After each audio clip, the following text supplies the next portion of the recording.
ರಾಯಚೂರು ಜಿಲ್ಲೆಯ ಮಾನ್ವಿ ತಾಲೂಕಿನಲ್ಲಿ ಹಸಿರು ಕ್ರಾಂತಿಯ ಹರಿಕಾರ ಡಾಕ್ಟರ್ ಬಾಬು ಜಗಜೀವನ್ ರಾಮ್ ಅವರ 119ನೇ ಜಯಂತಿಯನ್ನ ಅತ್ಯಂತ ಸಡಗರ ಹಾಗೂ ಅದ್ದೂರಿ ಮೆರವಣಿಗೆಯ ಮೂಲಕ ಆಚರಿಸಲಾಯಿತು. ಪಟ್ಟಣದ ಅಂಬೇಡ್ಕರ್ ವೃತ್ತದಿಂದ ತಾಲೂಕು ಆಡಳಿತ ಕಚೇರಿಯವರೆಗೂ ನಡೆದ ಭವ್ಯ ಮೆರವಣಿಗೆಯಲ್ಲಿ ಶಾಸಕ ಹಂಪಯ್ಯ ನಾಯ್ಕ ಸೇರಿದಂತೆ ಹಲವು ಗಣ್ಯರು ಪಾಲ್ಗೊಂಡು ಬಾಬೂಜಿ ಅವರಿಗೆ ಗೌರವ ಸಲ್ಲಿಸಿದ್ದಾರೆ. ಕಾರ್ಯಕ್ರಮದ ಅಂಗವಾಗಿ ನಡೆದ ವೇದಿಕೆ ಕಾರ್ಯಕ್ರಮವನ್ನ ತಹಶೀಲ್ದಾರ್ ಭೀಮರಾಯ ಅವರು ಉದ್ಘಾಟಿಸಿದರು. ಬಾಬೂಜಿಯವರ ಜೀವನ ಮತ್ತು ಸಾಧನೆಗಳ ಕುರಿತು ಉಪನ್ಯಾಸ ನೀಡಿದ ಯಲ್ಲಪ್ಪ ಬಾದರದಿನ್ನಿ ಅವರು ಬಾಬೂಜಿಯವರು ಶೋಷಿತ ಸಮಾಜದ ಹಿನ್ನೆಲೆಯಿಂದ ಬಂದು ಉನ್ನತ ಶಿಕ್ಷಣ ಪಡೆದು ದೇಶದಲ್ಲಿ ಹಸಿರು ಕ್ರಾಂತಿಯನ್ನ ಮುನ್ನಡೆಸಿದರು. ಅವರೊಬ್ಬ ಅದ್ವಿತೀಯ ನಾಯಕ ಎಂದು ಬಣ್ಣಿಸಿದ್ದರು. ಇದೇ ಸಂದರ್ಭದಲ್ಲಿ ಕಾರ್ಯಕ್ರಮದ ಆಯೋಜನೆಯಲ್ಲಿ ಕಂಡುಬಂದ ಸಣ್ಣ ಪುಟ್ಟ ಲೋಪದೋಷಗಳ ಬಗ್ಗೆ ಸಮುದಾಯದ ಮುಖಂಡರ ಅಸಮಾಧಾನ ವ್ಯಕ್ತಪಡಿಸಿದ ಹಿನ್ನೆಲೆಯಲ್ಲಿ ಅಧಿಕಾರಿಗಳ ಪರವಾಗಿ ತಹಶೀಲ್ದಾರ್ ಭೀಮರಾಯ ಅವರು ಸಾರ್ವಜನಿಕವಾಗಿ ಕ್ಷಮೆ ಕೋರಿ ಸೌಹಾರ್ದತೆ ಮೆರೆದರು. ವಿವಿಧ ಇಲಾಖೆಯ ಅಧಿಕಾರಿಗಳು ಮತ್ತು ದಲಿತ ಸಂಘಟನೆಗಳ ಮುಖಂಡರು ಬಾಬೂಜಿಯವರ ಭಾವಚಿತ್ರಕ್ಕೆ ಪುಷ್ಪ ನಮನ ಸಲ್ಲಿಸಿ ಕೃತಜ್ಞತೆ ಅರ್ಪಿಸಿದ್ದಾರೆ. ಬೆಳಗ್ಗೆಯಿಂದಾನೇ ದಿನ ಅಂತೇಳಿ ಇವತ್ತು ಏಪ್ರಿಲ್ 5 ದೇಶ ಆಚರಣೆ ಮಾಡ್ತದೆ. ಸಮಾನತೆಯ ದಿನ.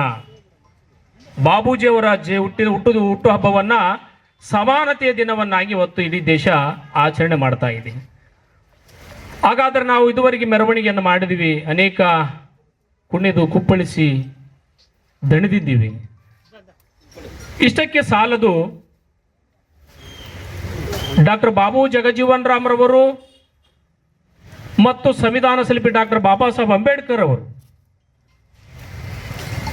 ಈ ದೇಶದ ಶೋಷಿತರ, ದಲಿತರ, ಅಸ್ಪೃಶ್ಯರ 2 ಕಣ್ಣುಗಳು, ಮಹಾಚೇತನಗಳಿವು. ನಾವೆಲ್ಲ ಒಂದು ಕಣ್ಣಿನಿಂದ ನಾವು ಸರಿಯಾದ ರೀತಿಯ ದೃಷ್ಟಿಯನ್ನು ನೋಡಲಿಕ್ಕೆ ಸಾಧ್ಯ ಇಲ್ಲ. 2 ಕಣ್ಣುಗಳಿದ್ದಂಗೆ ಇವರು. ಹಾಗಾಗಿ ಈ ಮಹನೀಯರ, ಈ ರಾಷ್ಟ್ರ ನಾಯಕರ ಕೊಡುಗೆ ಈ ದೇಶಕ್ಕೆ ಅಪಾರವಾಗಿದೆ.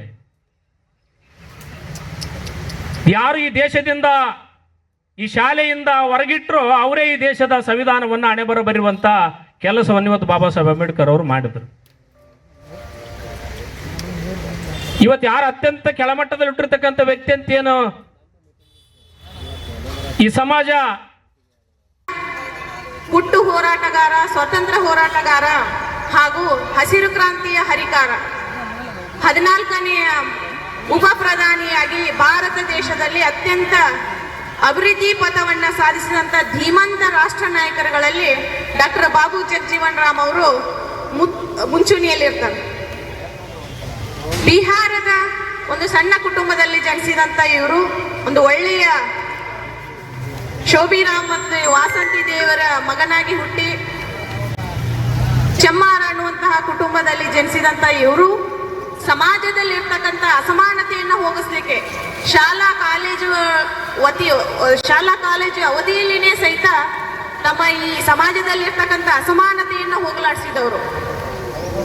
ಅಂತಹ ಧೀಮಂತ ರಾಷ್ಟ್ರ ನಾಯಕರು ಸೂರ್ಯಚಂದ್ರರು ಇರುವವರೆಗೂ ಈ ಒಂದು ರಾಷ್ಟ್ರ, ರಾಜ್ಯ, ದೇಶ ಮತ್ತು ಅಂತಾರಾಷ್ಟ್ರೀಯ ಮಟ್ಟದಲ್ಲಿ ಯಾವಾಗಲೂ ನೆನಪಿನಲ್ಲಿ ಉಳ್ತಕ್ಕಂಥ ರಾಷ್ಟ್ರ ನಾಯಕರು. ಮಾಡ್ತೀವಿ, ಆಚರಿಸ್ತೀವಿ.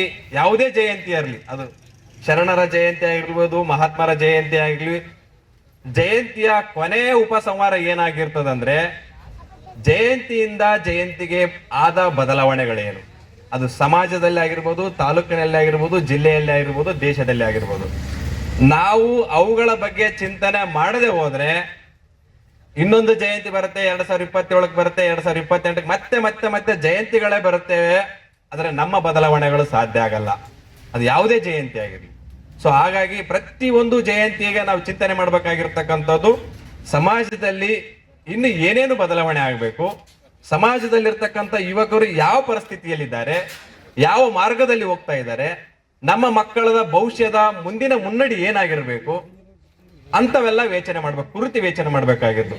ಯಾಕಂದ್ರೆ ಕೊಟ್ಟಿರ್ತಕ್ಕಂಥದ್ದು ಆಹಾರ ಏನಿದೆಯಲ್ಲ, ಹಾಕಿರ್ತಕ್ಕಂಥ ಆಹಾರ ಏನಿದೆಯಲ್ಲ, ಶಾಲು ಒದಗಿಸಿರ್ತಕ್ಕಂಥ ಶಾಲು ಏನಿದೆಯಲ್ಲ, ಇವತ್ತು ಶಾಲು ಹರಿದೋಗ್ತದೆ, ಬಚ್ಚಿಟ್ರೆ ಹರಿದೋಗ್ತದೆ, ಮುಚ್ಚಿಟ್ರೆ ಹರಿದೋಗ್ತದೆ, ಇಲ್ಲ ಅದು ತಂತಾನ ಬಣ್ಣ ಕಳ್ಕೊಳ್ತದೆ. ಏನು ಆಹಾರ ಏನಿದೆಯಲ್ಲ ಬಾಡಿ ಹೋಗ್ತದೆ. ನಾವೇನೇ ಕೊಟ್ಟಿರ್ತಕ್ಕಂಥ ನೆನಪಿನ ಕಾರಣಕ್ಕೆಯನ್ನ ಕಳೆದು ಹೋಗ್ಬೋದು. ಆದರೆ ನಮ್ಮ ವಿಚಾರಗಳೇನಿದೆಯಲ್ಲ ಜೀವಂತವಾಗಿರ್ತಕ್ಕಂಥದ್ದು. ನಾನು ಪ್ರತಿ ಸಾರಿ